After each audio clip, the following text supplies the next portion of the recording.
വീണ്ടും ഒരു ആഗസ്റ്റ് മാസം വന്നെത്തിയതോട് കൂടിയിട്ട് കേരളം മറ്റൊരു വെള്ളപ്പൊക്ക ഭീഷണിയിലായി എന്ന് വേണമെങ്കിൽ പറയാം.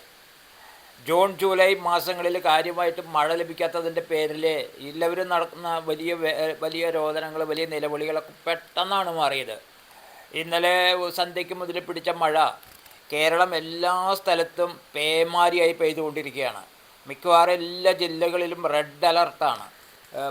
ഇതിപ്പോൾ ഈ ഒരൊറ്റ രാത്രി കൊണ്ട് ഇതിനകം 9 ജീവനുകൾ പൊലിഞ്ഞു പോയി എന്നാണ് ഇപ്പോൾ ഈ ചാനലുകളിലൊക്കെ പറഞ്ഞുകൊണ്ടിരിക്കുന്നത്.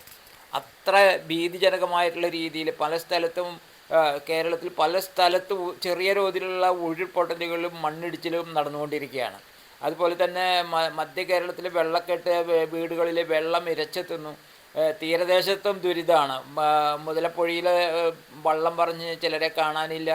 കൊല്ലത്ത് കുറച്ച് പേരെ കടലിൽ കാണാനില്ല. കോഴിക്കോട് ഭാഗത്ത് ചിലരെ രക്ഷപ്പെടുത്തിയതായിട്ടുള്ള വാർത്ത വരുന്നുണ്ട്.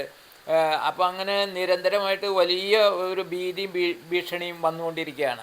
കോഴിക്കോട് ഭാഗത്ത് ഉരുൾപൊട്ടി. പത്തനംതിട്ടയിലാണ് ഏറ്റവും ദുരിതം വന്നുകൊണ്ടിരിക്കുന്നത്. അവിടെ ഉരുൾപൊട്ടിയിട്ട് 2 പേര് മരിച്ചു. മണ്ണിടിഞ്ഞ് ഒരു അമ്മയും മകനും, ആ മരിച്ച അമ്മയുടെ പടമാണ് സൈഡിൽ കാണുന്നത്.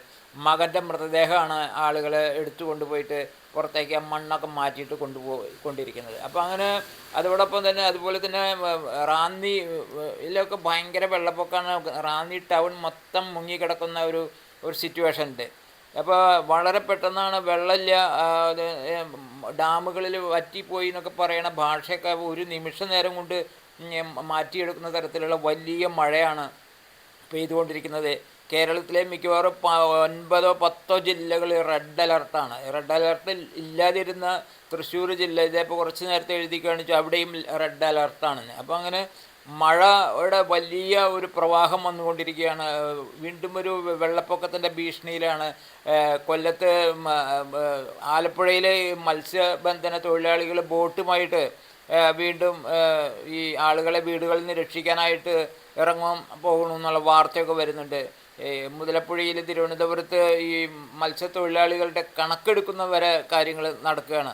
അപ്പോൾ മഴയില്ല എന്ന് പറയുന്നത് ഇതിനാൽ അവസാനിച്ചു എന്ന് പറയാം.